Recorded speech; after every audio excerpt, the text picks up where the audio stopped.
Lietuvą vyrai! Už Lietuvą! Už Lietuvą vyrai! Kodėl? Esu patenkintas. Šitam etape iškovojame 3 pergalės ir neturiu pagrindo kažko tai nerimauti, džiūgauti.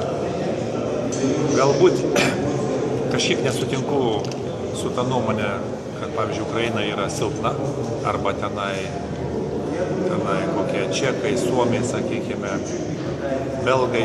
Aš galvoju, kad tos 24 komandos išplėtė labai geografiją ir tos, kurios nebuvo pirmame ešelone, labai stipriai pasitempė ir žaidžia gana įdomų, stiprų krepšinį. Vien tai, kad, sakykime, Slovenijoje, kada labai svarbu, Ukraina sugebėjo įveikti serbus, tai pasako, kad jie nėra silpni. Ir šiandieną jie žaidė tokį klampų krepšinį, kokį mes buvom susitikę pirmam rate, kuris toks provokuojantis, tai liktai mesti iš toli, liktai nemesti ir su galingai žaidėjais vidury. Ir turiu pasakyti, kad mes vėl turėjom pakankamai daug problemų. Gerai, kad laimėjo, patenkintas, žemiau antros vietos negalime nukrysti. Dabar ramiai lauksim savo varžovų, kas ateis, reiškia, toliau. Bet ketvirtfinaliai turbūt bus toks pat pakankamai klampų žaidimas. Tas barjeras. Dar yra ir tokių komandų, ir kitokių komandų. Aišku, kad ten, matot, ketvirtfinalis visai bus kitos varžybos. Ten jau nereikės nei nuteikinėti, nei kažko tenai. Svarbu nepersijaudinti. Dabar nėra ko narvuotis ir galvoti, kokius varžovus gausim, nes patys nežinom, dar kokioje vietoje baigiam. Taip, kad labai ramiai, dabar pasižiūrėsim šios dienos ir rytdienos varžybos.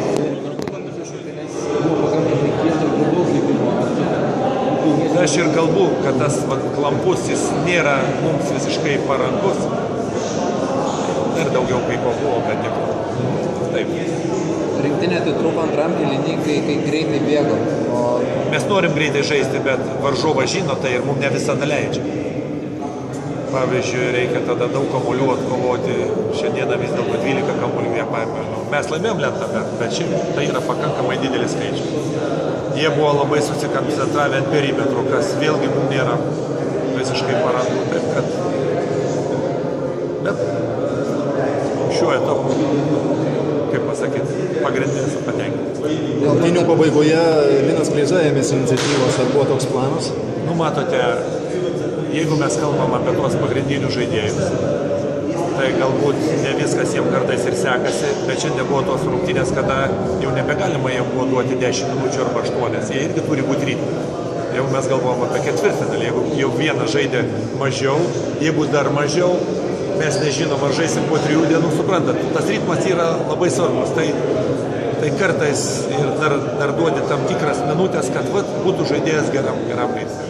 Nors, aišku, jis ėmėsi iniciatyvos ir parodė tą.